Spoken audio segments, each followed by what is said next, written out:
இரண்டாம் நாளிலே கர்த்தர் உங்களுக்கு கொடுக்கிறதான அவருடைய வார்த்தை. ஆமென். அவர் பேசுனது திருப்பி நம்ம பேசக்கூடாது. ஆமென். அதேதான் சொல்லுங்க. அல்லேலூயா. கர்த்தர் பேசினதுதான். அவர் சொல்றாரு, உங்கள் சிறுமைக்கும் உங்கள் துன்பத்துக்கும் தேவன் பதில் அளிக்க போதுமானவராக இருக்கிறார். ஆமென். பக்கத்தில் பார்த்து கைப்பிடி சொல்லுங்க, உங்க சிறுமை இன்னைக்கு கூட மாறப்போகிறது. உங்கள் துன்பம் இன்றைக்கு மாறப்போகிறது. அல்லேலூயா. ஆண்டவரே, எங்க துன்பத்தை மாத்திருங்கப்பா. ஆமென். எங்களுடைய சிறுமையை மாத்திருங்க ஆண்டவரே. நாங்க அடிமையா இருந்தது போதும். சொல்லுங்க. அல்லேலூயா. நாங்க 430 வருடம் அடிமையா இருந்தது போதும். புரிஞ்சவங்களுக்கு தெரியும். 430க்கு அப்புறம் கிளம்பிட்டாங்க. அதுக்கப்புறம் இந்த வசனமே. அல்லேலூயா.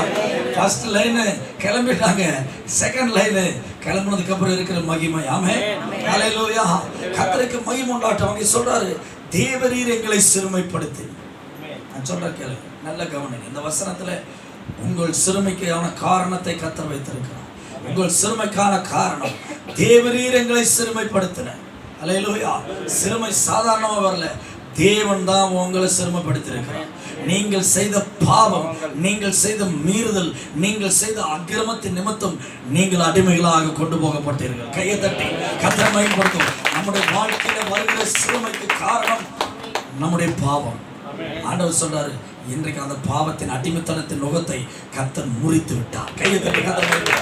ஹல்லேலூயா. எகிப்தின் நுகத்தை முறிச்சு கர்த்தர் இன்றைக்கு உங்களை என்னையும் புறப்பட பண்ணிட்டார். ஹல்லேலூயா. அதனாலதான் கீழே சொல்றாரு, நாங்கள் துன்பத்தை கண்ட வருஷங்கள். ஆமென். சிறுமை கொஞ்ச நாள் தான், ஆனா துன்பம் பல வருஷங்கள். ஆமென். ஆண்டவருக்கு மகிமை உண்டாகட்டும். கொஞ்சம் மீறிட்டாங்க, அதனால ஆண்டவர் தூக்கி வருஷம் போட்டார். அல்லேலூயா.